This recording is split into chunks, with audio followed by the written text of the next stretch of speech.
다쯤이다. 램은 솔직히 요즘 디자인 안 예뻐요. 예쁜지 모르겠어요. 예전 1세대 램은 참 좋아했었는데 좀 너무 기괴해지는 게 아닌가 이런 생각이 들어요. 근데 모터 트렌드 트럭 오브 더 이어는 램이 받았대요. 정말 차들이 커도 너무너무 커요. 와, 재밌다. 저 트럭 오브 더 이어 초피를 어마어마한 사이즈로 만들어갖고 적재함에다 실어놨네요. 자동차 전문지가 주는 상을 이렇게 PR에 활용하는 걸 보면은 이 상의 권위가 어느 정도인지, 또 어떤 전문 매체에 대한 신뢰도가 어느 정도인지를 엿볼 수 있는 대목인 것 같아요. 그리고 이거 역시 다양한 매체나 단체에서 받은 상패들을 전시를 해놓고 있습니다. 앞에 보면 카스닷컴이라는 데서 파워 케이퍼빌리티 밸류 상을 받았네요. 베스트 픽업 트럭으로 받았네요. 모터위크에서 드라이버스 초이스를 받았고, 그리고 모터 트렌드 상패. 상패가 너무 이쁘네. 우리나라 올해의 차도 상패를 좀 신경 써야 될 것 같은데 도대체 몇 개를 만든 거야? 진짜 가짜 아니 가짜? 뭐요? 같은 FCA 그룹 안에 있는 집입니다. 한국에도 있죠. 집 랭글러. 국내에서 디젤 심장을 버렸지만 여전히 잘 팔리고 있습니다. 그리고 얘는 랭글러 윌리스라는 모델. 윌리스가 이제 처음에 군용차 납품을 했던 집의 뿌리가 됐던 회사의 이름이었는데, 이게 이제 모델의 어떤 한 에디션 이름으로 쓰고 있습니다. 전통을 높게 사는 이유 중에 하나는, 전통이 유효하기 위해서는 생존을 해야겠죠. 여태까지 살아남았기 때문에 전통의 의미가 더 크게 다가옵니다. 이 차는 옆유리가 없네. 그리고 위에는 캠퍼스톱이 달려 있습니다. 우리 강준기 기자가 왔으면 참 신나했겠네요. 그리고 서스펜션을 튜닝하기 위한 용품인가봐요. 차 리프트업 들어올리기 위해서 차고를 좀 띄울 때 쓰는 스프링인 것 같아요. 그리고 국내 출시를 앞둔 글라디에이터입니다. 랭글러 바탕의 픽업이죠. 길이가 되게 길어요. 지금까지 역대 나온 지프 중에 가장 깁니다. 이게 진짜 남자들이 안 좋아할 수가 없어. 여자들도 좋아할 거야. 이 느낌 보세요. 이런 건 군대 안 갔다 온 사람이 더 좋아하더라. 이런 거. 타이어 봐. 어마어마합니다. 어마어마해. 진짜 멋있네요. 글라디에이터 그래비티라고 되어 있네요. 진짜 멋있다. 스틸이에요. 박으면 사람 그냥 죽겠는데. 내가 지금 전차를 몰고 와서 니놈들 머리통을 다 날려버리겠어. 보닛의 문양 보세요. 집 그릴과 헤드램프의 변천사를 보여주겠습니다. 집의 그릴엔 전부 7개의 구멍이 있습니다. 그리고 이쁜이들 체로키가 있고, 파시피카 미니밴. 이제 더 이상 국내에서는 볼 수가 없죠. 여기 글라디에이터도 멋있어. 이거죠. 이게 글라디에이터로 꿈꿀 수 있는 라이프스타일 아닐까요? 야, 친구랑 또 부부랑 애인이랑 같이 이렇게 바이크 2대 싣고 오프로드를 향해 달리는 상상만 해도 즐겁네요. 근데 차 진짜 길다. 우와, 앞에 열면 저렇게 되네. 이렇게 됩니다. 이 차의 스펙을 한번 볼까요? 길이를? 근데 이게 Capability, Safety 3.6 펜타스타 V6 엔진. 그 다음에 저 여성분과 좀 얘기를 하고 싶었는데 저 아저씨가 자꾸 안 놔주네. 자, Try Me. 뭘 트라이 하는 건가 해볼까요? 와, LED 헤드램프. 그리고 기존의 할로겐과 LED가 얼마나 차이가 나는지 보여주네요.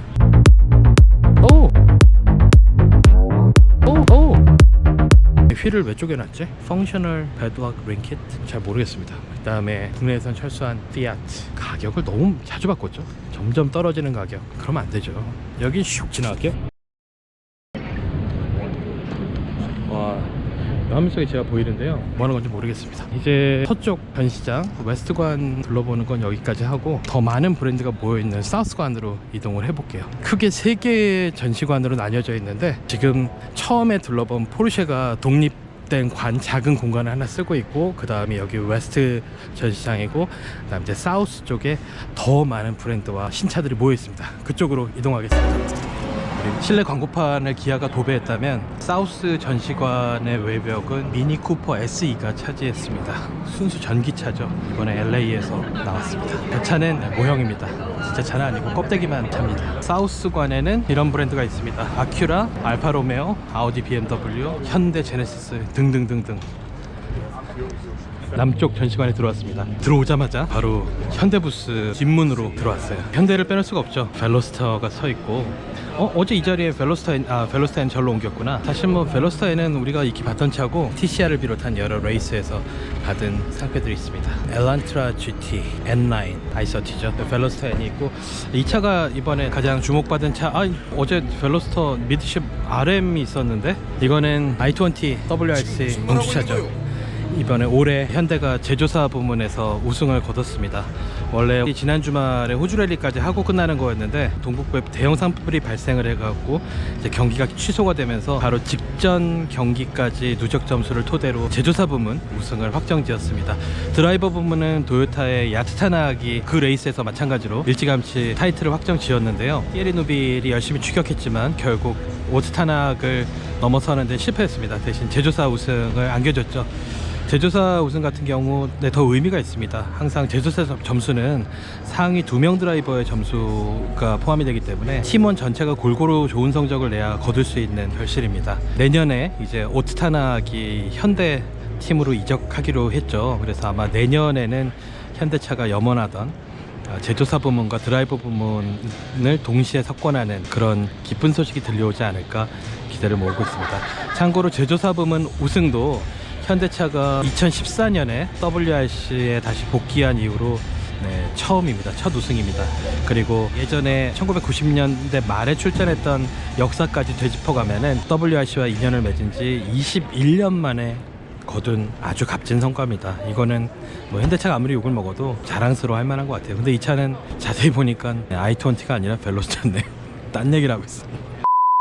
모터쇼 오면은 차가 많다 보니까 이렇게 어이없는 실수를 많이 합니다. 어제랑 배치가 좀 바뀌었는데요. 이번에 LA 모터쇼에서 가장 주목을 받은 현대차에서 주인공은 바로 이 차입니다. 신형 투싼의 밑바탕이 될 것으로 알려져 있는 컨셉카입니다. 사이드 쪽에 저 양산차에서 저 정도 날카롭고 깊이 있는 주름을 구현할 수 있을지 조금 미지수긴 한데요. 아마도 저런 형태로 굉장히 과격하고 깊은 주름을 사이드 라인에 집어넣는 형태로 투싼이 나올 거라는 기대를 갖게 합니다. 그리고 사이드 미러가 없습니다. 카메라로 대체를 하기 때문에 현대가 그릴 안에 헤드램프와 안개등 등을 전부 집어넣는 그런 디자인 테마를 요즘 이제 시작을 했는데요. 어떤 표면을 입체적으로 처리하는 이런 스킬들이 군데군데 많이 들어가 있습니다. 스필러 뒤쪽에도 그렇고요. 그리고 라디에이터 그릴 같은 경우는 자세히 보시면 열려 있거든요.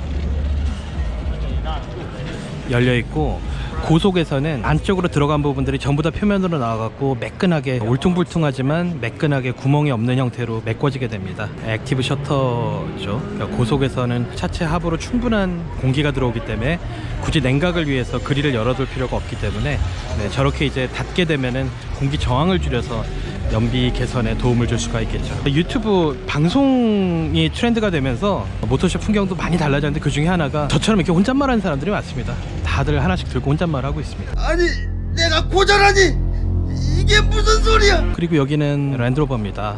디펜더. 여러분 생각은 어떠신가요? 기존 디펜더의 헤리티지를 살렸는데 기존 디펜더가 워낙 오래된 디자인이다 보니까는 이제 그 느낌과는 좀 많이 다른 게 사실입니다. 랜드로버가 새로 차를 내놓을 때마다 느낀 게 와, 이거 진짜 컨셉카 같다. 이런 차가 그대로 양산이 되나? 이런 궁금증을 갖게 하는데 이번 역시 그런 기대를 만족시키는 것 같아요. 그리고 테일램프를 보게 되면은 원조 디펜더 같은 경우는 진짜 동그란 테일램프 전구 같은 거 상용차에 볼 수 있는 그런 아주 단순한 형태였는데 약간 네모난 형태로 바뀌긴 했지만 이미지를 계승해서 현대적으로 재해석해서 디자인을 한 걸 볼 수 있습니다. 그리고 옆에는 아마도 탈착시킬 것 같은데 타이어를 밟고 그 다음 사다리를 타고 루프렉으로 올라가서 짐을 싣거나 내릴 수 있는 액세서리를 선보였고요.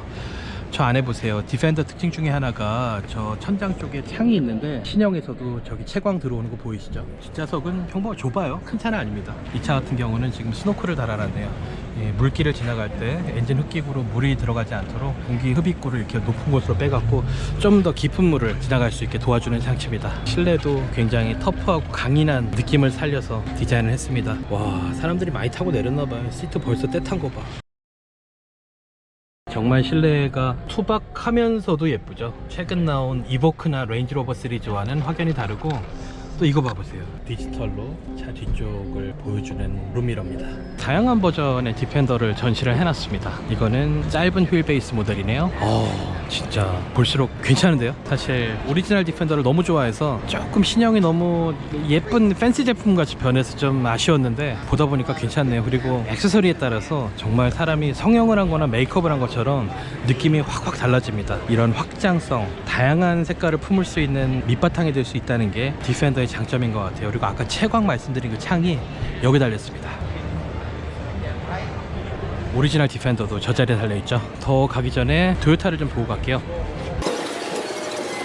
네, 12월 중에 국내 출시가 예정되어 있는 수프라입니다. BMW G4와 여러가지 엔지니어링을 공유하는 이란성 쌍둥이죠. 생김새는 많이 다르지만 멀리서 보면 G4 특유의 비례감과 실루엣은 숨길 수가 없습니다. 이 수프라가 과연 예쁜가? 여기에 대해서는 좀 의견이 나뉠 것 같아요. 저 역시 이 지붕 부분이 그린하우스를 이렇게 사선으로 그리면서 지붕 부분이 볼록하게 너무 뚱뚱하게 솟은 것 같아갖고 그런 부분은 좀 아쉬운데 또 이렇게 칠해놓으니까 기가 막히게 이쁘네. 저희 GR 수프라라고 되어 있는데 GR은 가주 레이싱입니다. 가주는 처음에 토요타가 중고차 판매를 목적으로 만들었던 사이트인데 이제 오늘날에는 토요타의 레이싱, 모터스포츠 쪽 소식을 전하는 그런 플랫폼이 되기도 했고, 또 가주 레이싱 팀은 현재 드라이버만 100명이 넘습니다.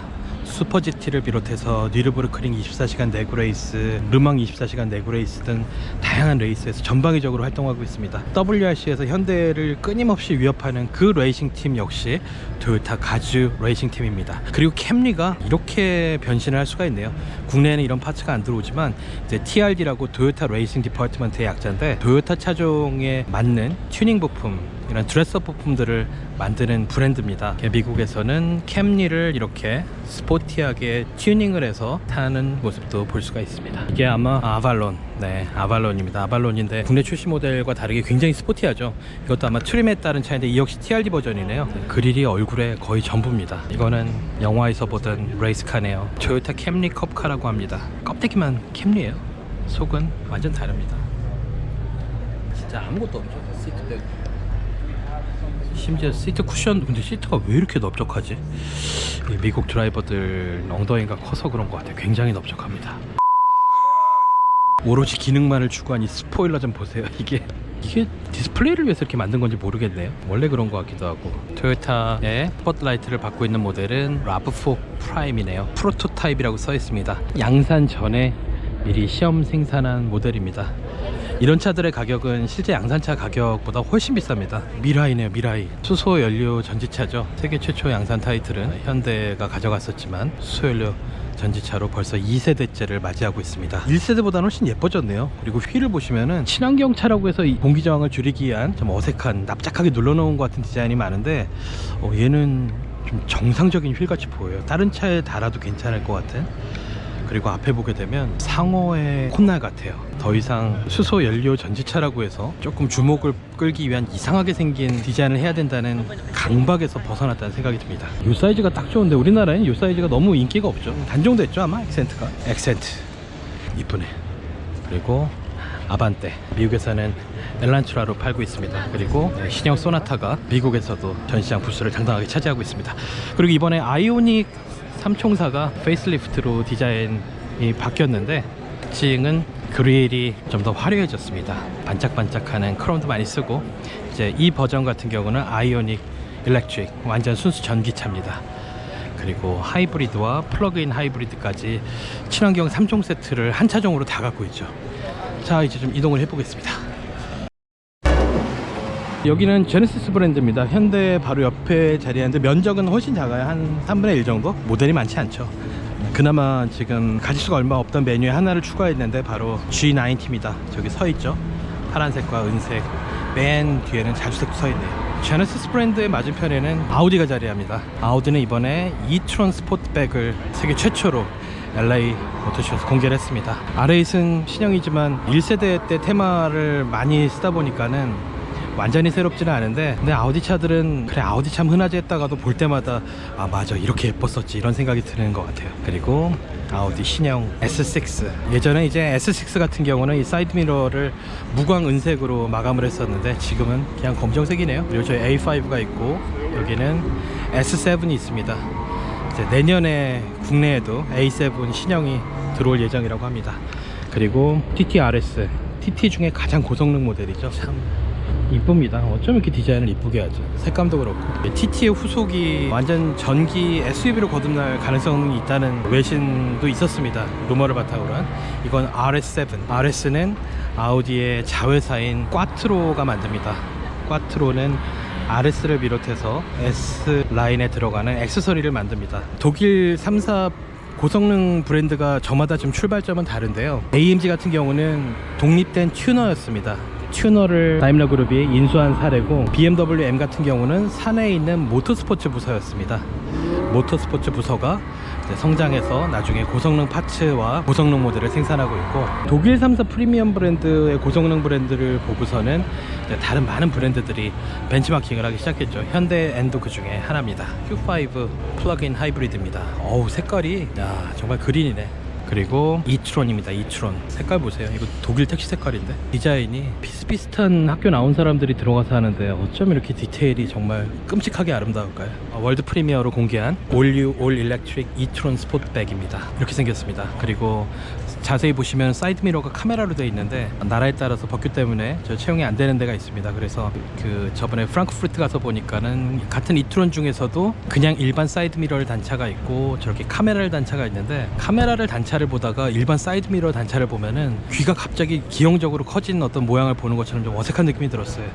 사이드 미러는 결코 디자인의 아름다움 더하는 요소가 아니라는 사실을 새삼 깨닫게 됐습니다. 그러나 저 모듈 가격이 굉장히 비쌉니다. 그래서 사이드 미러가 파손됐을 때 수입차 같은 경우 뭐 사이드 미러 아세이로 간다고 하죠. 그러면 뭐 큰 돈이 든다고 하는데 저 카메라 모듈 같은 경우는 훨씬 더 큰 돈이 듭니다. 만약에 파손됐을 경우는. 비싼 이유는 단지 카메라 렌즈 때문만은 아니고 카메라 렌즈로 찍은 화상을 굉장히 고속으로 전달을 해야 됩니다. 그런 통신 모듈 같은 것들이 다 집약돼 있기 때문에 가격이 비싸다는 이야기를 들었습니다.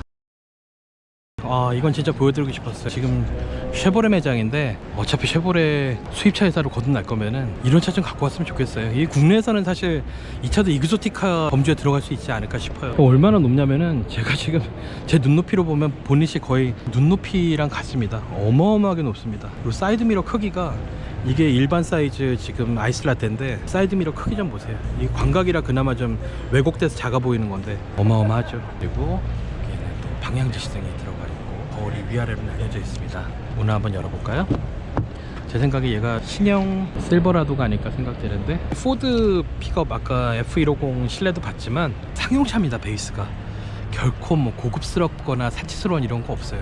심지어 썬루프 자리도 약간 굴곡만 있고 그 옵션 안 들어가 있네요. 정말 터프하게 오랫동안 자잘한 상처나지 않게 쓸 수 있는 그런 약간 택시 같은 구성입니다. 그래서 겉에서 볼 때 더 멋있어요. 이 차들은 보는 사람들은 와 하지만 사실 속은 와, 이 참 덤프네. 덤프 더블캡 덤프. 실버라도 6500HD라는 모델인데, 실버라도는 이제 저 숫자가 커질수록 차가 덩치가 커지는 모양입니다. 뒤에는 타이어를 2개를 신겼고 더블캡이 있고 그 뒤에 또 덤프 할 수 있는 진공관을 갖추고 있습니다. 그리고 여기 보이는 차는 서버번 캐딜락 에스컬레이드의 일환성 쌍둥이입니다. 미국 영화 보면 이제 뭐 FBI 요원이나 이런 사람들이 많이 타고 다니죠. 까만색 포스가 대단합니다. 그리고 국내도 나왔죠. 콜로라도. 우리 로드테스트에서는 윤지수 기자와 함께하는 로도리 버전으로 소개를 시켜드린 적이 있습니다. 윤지수 기자 표현처럼 전라도 평야처럼 광활한 보닛과 진공관을 갖춘 차입니다. 그리고 여기는 타호가 있고요. 콜로라도가 이어집니다. 이 버전 이쁘네요. 이 범퍼 우리나라 수입해서 달면 이쁘겠다. 법적으로 문제가 없는지 모르겠지만 이건 오프로드 주행을 염두에 두고 접근각을 확보하기 위해서 범퍼를 아예 좌우 사이드 아래 부분을 다 깎아냈네요. 되게 이쁜데요? 와, ZR2라는 버전이네요. 그리고 요즘 제가 52개월 무이자 할부의 유혹 때문에 살까 말까 고민 중인 스파크가 여기에 있네요. 금호 솔로스 타이어. 얘는 소닉, 여기서 소닉으로 파는 RS 모델 고성능 버전입니다. 실버라도가 메인입니다. 그리고 우리가 아는 쉐보레 볼트가 있고 또 말리부가 있습니다. 트레버스도 이제 한국에서 볼 수 있는 차종이 됐죠. 트랙스도 있고 까마로도 있고, 그리고 이제 국내 출시를 앞둔 블레이저. 디자인 멋있어요. 이건 RS 버전이네요. 한번 안에 볼까요? 안에는 이렇게 생겼습니다.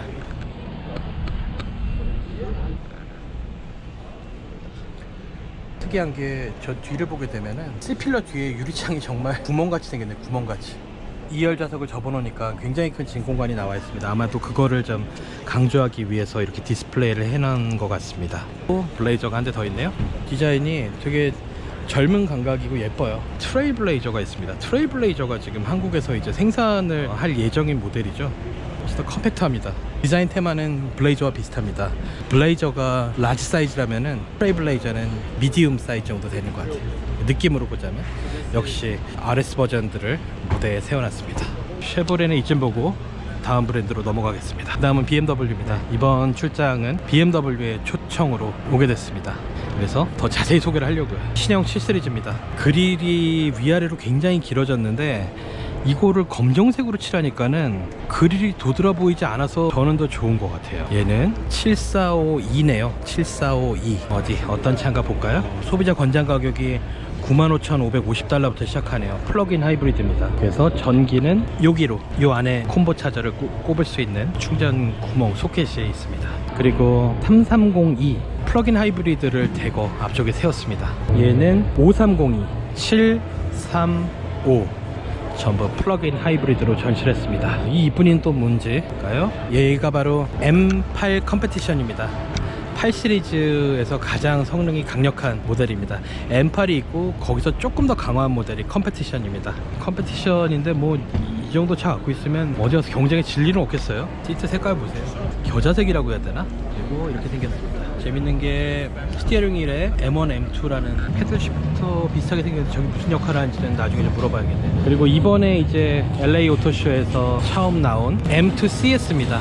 CS가 붙은 버전이 가장 이제 트랙 주행에 최적화된 상위 버전인데요. 그래서 생김새도 그냥 M2보다 좀 더 과격합니다. 아무래도 냉각을 위한 구멍도 더 많이 뚫어놨었고 시트도 스포츠 버킷 시트네요. 휠 색깔 보세요. 안에는 알칸탈라를 막 도배를 해놨네요. 그리고 수동 변속기가 기본입니다. DCT 7단을 옵션으로 제공을 하고요. 출력은 450마력입니다. 이렇게 컴팩트한 차로 450마력을 낸다, 상상이 안 가는데요. 이번에 또 LA 모터쇼에서 처음 공개를 한 M8 그랑 쿠페입니다. 그랑 쿠페는 BMW에서 쿠페형 세단 의미를 하죠. 색깔이 정말 특이해요. 팥죽 단팥색. 그리고 얘는 M235i 엑스드라이브네요. 근데 얘는 저는 개인적으로는 좀 못생긴 것 같아요. 그리고 이번에 모터사이클도 신차가 한 대 나왔는데요. 프레스데이 첫째 날이랑 좀 전시 구성이 좀 바뀌었네요.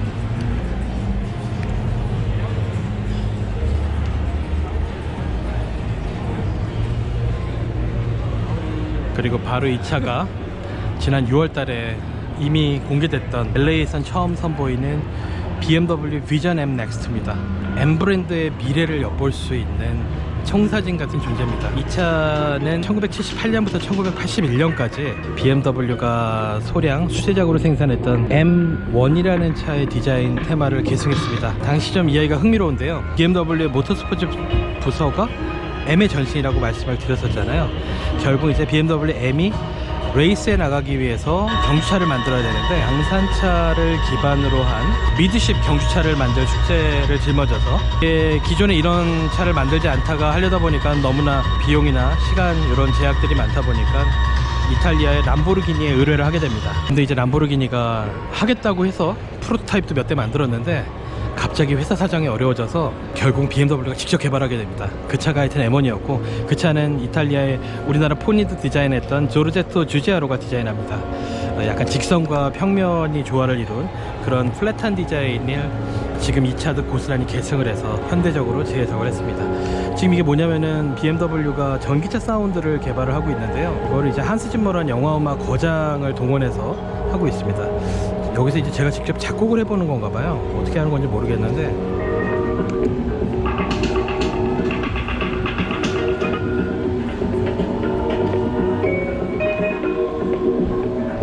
이런 식으로 이제 전기차 사운드가 작곡이 가능한 거죠.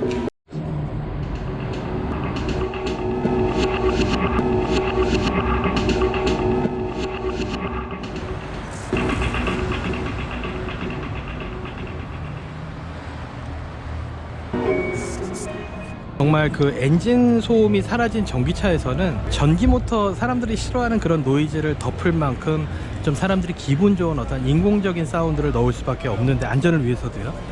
그 사운드에 브랜드마다의 개성을 담는 경쟁이 시작이 될 것 같아요. 그리고 어떻게 보면 BMW가 신호탄처럼 우리는 한스 짐머와 이걸 하겠다 이번에 발표를 해서 이번 출장의 목적이기도 했습니다. 산타모니카에 있는 한스 짐머의 스튜디오에 방문해서 전기차 사운드를 들어보는 그런 시간을 가졌습니다. 자, 안에 가볼까요?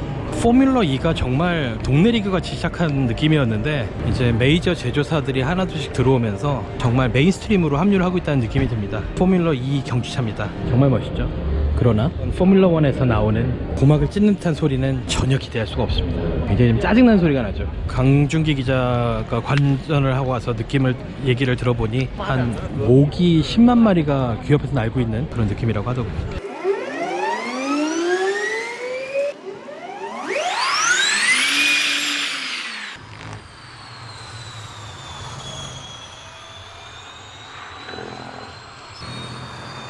이게 무슨 소리야?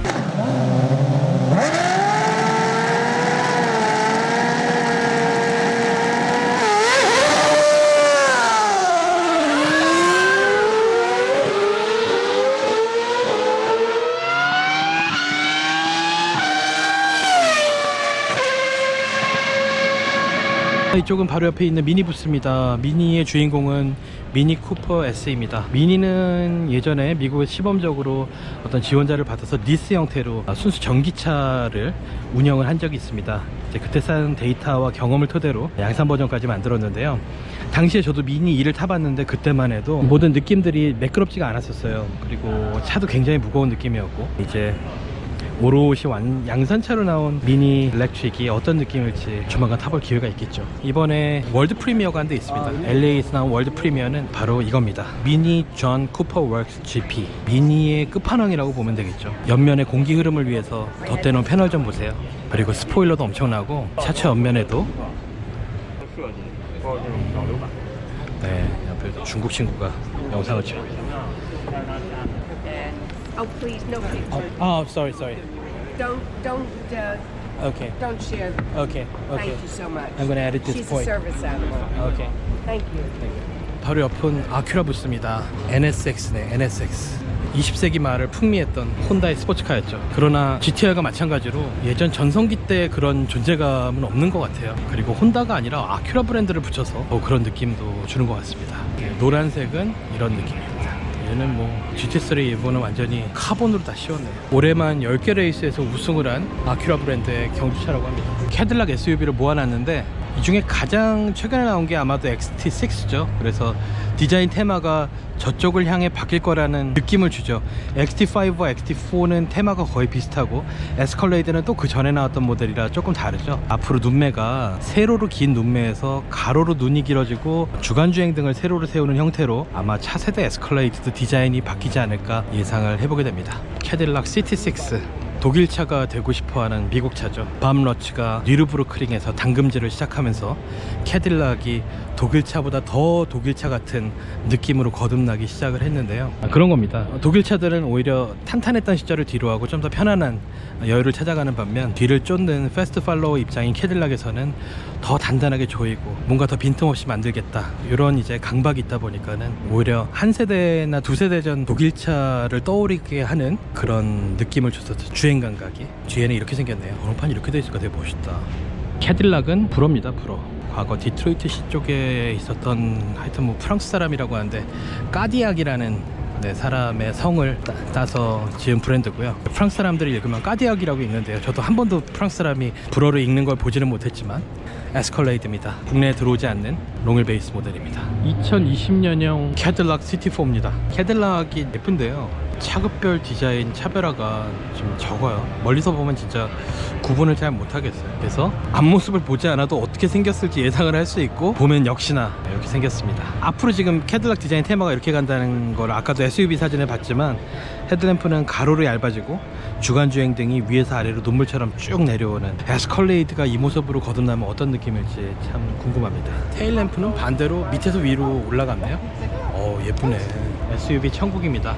아큐라도 SUV 어딜 둘러봐도 링컨 브랜드 뭐가 나왔나 볼까요? 링컨도 굉장히 비슷하죠, 모델들이. 지금 이 앞에 있는 두 차 똑같은 차 같은데 자세히 보면 다릅니다. 이 차 바로 컨티넨탈. 근데 컨티넨탈 구분이 돼요. 왜냐하면은 이 디자인이고 도어 핸들을 그린하우스 아래쪽에 크롬 라인하고 녹여넣었지, 그 안에다가. 그다음 얘는 MKG. 링컨이 참 혼동의 시간을 많이 겪었습니다. 네이밍도 그렇고 여기는 링컨 너틸러스가 있습니다. 역시 우리 윤지수 기자가 로도리 버전으로 소개를 했었죠. 그 다음에 이제 국내에 들어올까 말까 하고 있는 내비게이터입니다. 진짜 버스예요, 버스. 차 너무 커. 물론 아까 그 쉐보레 픽업 실버라도랑 비교하면 부피는 낮은데 옆에서 보게 되면 차 옆을 따라 걸어가는데도 시간이 이렇게 걸립니다. 근데 이 차는 주차칸 안 들어갑니다. 100% 안 들어갑니다. 얘는 앞으로 거의 진짜 한 몇십 센티미터는 튀어나올 것 같은데요. 얘는 링컨 코르세어라는 모델이네요. 이번 LA 오토쇼 링컨 부스의 주인공입니다. 차체 캐릭터 라인 날카롭게 접은 거 보세요. 옆면이 참, 예전에는 그냥 어떤 기능적인 의미를 갖고 있었다면 말 그대로 도어, 뭔가 문양을 넣기 좀 애매하고, 근데 이제 소재나 가공 기술, 프레스 기술이 발달하면서 정말 다양한 굴곡과 곡면을 넣어서 자기 나름대로의 개성을 표현하는 스케치북 같은 존재가 되고 있어요. 물론 이 내비게이터 같은 차는 도어에 뭐 없습니다. 너무나 광활한 면적이죠. 그리고 이 뒷문 끝나는 데서부터 이 테일게이트까지 이 공간 좀 보세요. 어마어마합니다, 진짜. 정말 큰 차 천국입니다. 이렇게 사우스 남쪽 전시관도 국내에 전혀 뭐 나올 가능성이 없는 브랜드 빼고는 어느 정도 둘러봤습니다. LA 오토쇼가 역대 최대 규모입니다, 올해가. 1907년에 시작해서 역사가 110년을 훌쩍 넘는 모터쇼인데 불과 10여 년 전만 해도 로컬 모터쇼 수준이었습니다. 그러나 최근에 이제 디트로이트 모터쇼가 6월달로 옮겨가고 이런저런 이유로 미국의 어떤 상징하던 디트로이트 모터쇼의 힘이 좀 빠지면서 LA가 하나의 대안으로 떠오른 것 같습니다. 그럼에도 불구하고 전체적인 규모는 프랑크푸르트나 특히 중국 모터쇼랑 비교하면 굉장히 작습니다. 이렇게 둘러봤고 또 바깥에 재밌는 차들이 좀 있었던 걸로 기억하는데 한번 분위기만 슬쩍 볼까요? 튜닝카드를 전시를 해놨네요. 그러나 별로 우리나라 시장과 상관이 없는 관계로 패스하겠습니다. LA 오토쇼를 둘러봤는데요. LA 오토쇼가 올해로 112회째입니다. 1907년에 처음 시작했고 북미에서 한 해 가장 먼저 시작하는 모터쇼라 사람들의 주목을 더 받고 있습니다. 과거에는 약간 로컬 모터쇼 수준에 머물렀지만 최근 들어서 신차 발표가 많아지면서 여러 매체나 또 사람들의 관심을 주목받고 있습니다. 이번 LA 오토쇼에는 전부 65대의 신차가 소개됐습니다. 그 중에 25대는 세계 최초 공개였고요. 이 모터쇼의 트렌드를 이야기할 때 보통 이제 친환경차와 SUV를 빼놓을 수가 없는데 그 양극화는 점점 더 심해지는 것 같습니다. 그리고 더불어서 친환경차와 고성능차 이 두 가지 서로 대척점에 있는 차종들이 동시다발적으로 신차로 몰려서 소개가 되는 그런 현상도 감지가 가능합니다. 결국은 자동차 제조사의 어떤 상품 기획이나 출시 전략 같은 경우는 소비자의 트렌드를 쫓아가기 때문에 또 친환경차를 쫓는 사람들만큼이나 고성능차를 여전히 사랑하는 사람도 많다는 사실을 알 수가 있었습니다. 이번에 또 모터쇼에서 프레스 컨퍼런스 때 많이 나왔던 말 중에 하나가 미국 시장에 투자를 많이 하겠다, 이런 얘기가 많이 나왔습니다. 아마도 트럼프가 주도하고 있는 어떤 유럽이나 또 뭐 중국 여러 나라를 대상으로 한 관세 전쟁을 좀 의식한 발언들인데요. 실제로 현대차도 픽업 트럭 생산을 준비하기 위해서 굉장히 많은 돈을 엘라바마에 투자를 했다든지, 또 BMW도 스파르탄버그의 공장 시설을 더 확장을 해서 굉장히 많은 차를 생산하고 있다는 점을 강조를 했습니다. 심지어 벤츠 같은 경우는 갓 블레스 아메리카라는 말을 쓸 만큼 이 어떤 지금 현재 트럼프 정권에 우리도 정말 미국 시장을 위해서 굉장히 많은 고용 창출을 위해서 기여를 하고 있다는 메시지를 전달하려고 하는 모습들도 참 흥미로웠습니다.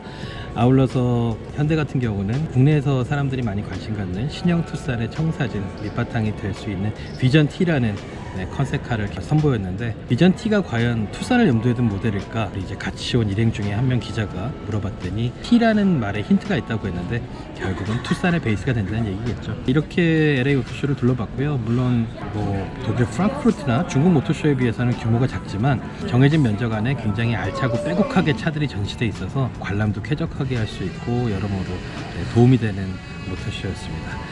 네, 그럼 지금까지 LA에서 로드테스트 김기범 편집장이었습니다. 고맙습니다.